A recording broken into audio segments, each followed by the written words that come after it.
Au cœur de la société. Au cœur de la société est une émission préparée en synergie par les radios Inzamba Agateka Kawe, Radio RPA Ijwi Yabanyagihugu, ainsi que la radio-télévision Renaissance. Des combats se sont intensifiés il y a quelques jours dans l'est de la République démocratique du Congo, poussant les citoyens congolais à fuir massivement vers le Burundi via la frontière de Gatumba. Beaucoup de militaires burundais, officiers et hommes de rang confondus, continuent de périr sur le champ de bataille dans le silence total du régime de Gitega, alors que d'autres fuient face aux éléments de la FC M23. Le Burundi endosse la responsabilité au Rwanda. C'est cela que nous allons développer au cours du magazine Au cœur de la société, magazine qui vous est présenté par Emmanuel Nyungeko. Soyez les bienvenus. L'intensification des affrontements depuis quelques jours à l'est de la République démocratique du Congo a augmenté l'effectif des habitants congolais qui fuient vers le Burundi via le poste frontalier de Gatumba. Ce combat qui dure plus de 2 ans dans la province du sud de Kivu en République démocratique du Congo pourrait s'étendre au Burundi si les autorités burundaises continuent de s'y impliquer. Cela intervient alors que la semaine dernière, l'armée burundaise a été accusée d'avoir tiré des obus depuis la commune de Chibitoke, province de Bujumbura, au moment où ces militaires tentaient de récupérer la zone de Kamanyola conquise par les forces de la FC M23. Par la suite, un projectile est tombé dans la commune de Chibitoke, blessant des civils. Reportage signé Révérien Bazikamwe. Dans ces combats en cours dans le sud Kivu, les autorités burundaises avaient envoyé près de 20 000 soldats pour aider le gouvernement congolais à combattre le mouvement AFC M23 Twirwaneho.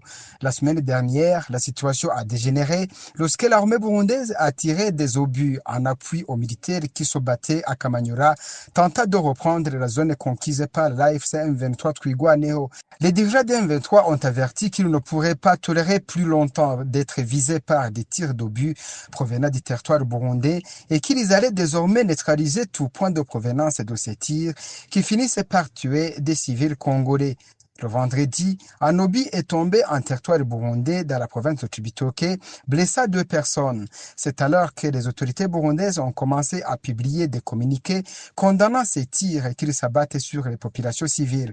Les combats à Kamanyola auraient coûté la vie à un grand nombre de soldats burundais, bien que le nombre exact ne soit pas connu. Parmi les morts les plus notoires figurent 3 officiers, dont un lieutenant-colonel nommé Minani Athanase. Un autre officier de grade de major a été grièvement blessé et est actuellement soigné dans un hôpital de Bujumbura. Selon des sources militaires burundaises présentes sur le terrain, ces officiers sont tombés aux côtés de nombreux autres soldats.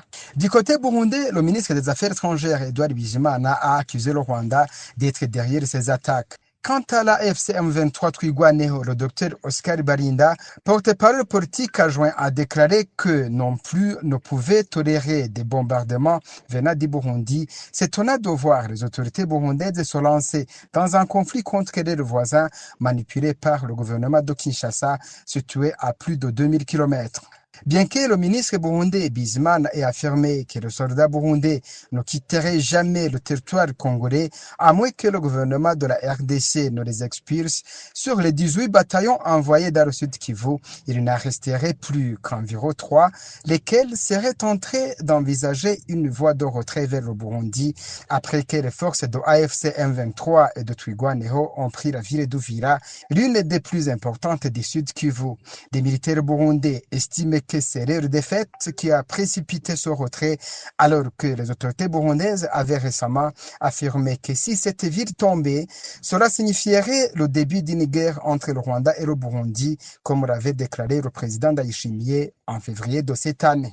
Merci à Révérien Bazikamwe. La coalition politique d'opposition CFOR Arusha condamne fermement les propos tenus par le ministre burundais des Affaires étrangères, des propos que cette coalition qualifie de honteux, estimant que les Burundais, comme la communauté internationale, connaissent la vérité sur ce qui s'est passé. Selon Jean Bosco Guigemera, vice-président de la CFOR Arusha, la défaite des forces burundaises en République démocratique du Congo était évidente car les autorités du pays qui refusent d'être conseillés. Il demande ainsi aux dirigeants burundais de cesser de s'engager dans des situations dangereuses et imprudentes afin d'éviter d'exposer davantage la population burundaise. L'irrationalité des autorités du pouvoir CNDD-FDD semble irrémédiable.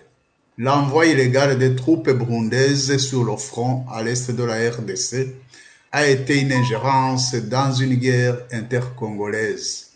Voyant que la défensive de l'AFC M23 Twirwaneho est montée en force, la Force de défense nationale du Burundi a décidé d'envoyer depuis Cibitoke des bombes à Kamanyola, emportant la vie de dizaines de citoyens civils et détruisant les infrastructures scolaires et hospitalières.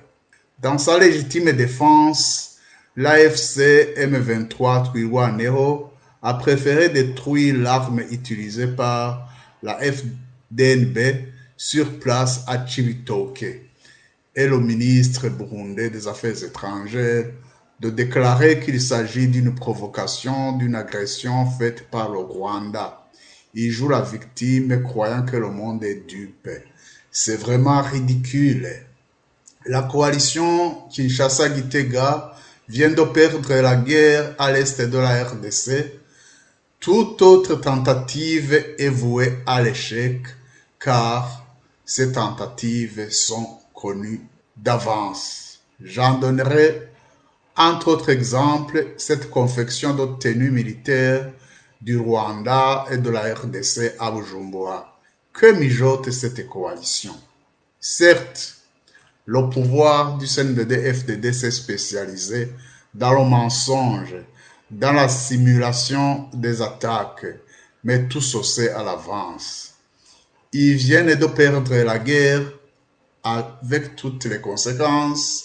Il ferait mieux de ne pas récidiver pour laisser nos peuples tranquilles et éviter le pire. La situation se présente ainsi au moment où différentes autorités burundaises, y compris le président de la République, n'ont cessé de s'exprimer que les soldats de l'AFC M23 auraient l'intention d'entrer au Burundi et qu'une fois la ville d'Uvira prise, le président Evariste Ndayishimiye avait déclaré qu'il commandera les militaires burundais pour entrer au Rwanda via Kirundo.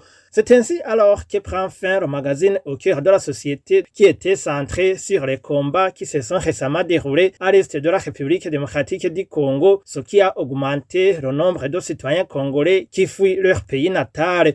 Au micro, vous étiez avec Emmanuel Nyungeko. Au revoir. C'était l'émission Au cœur de la société.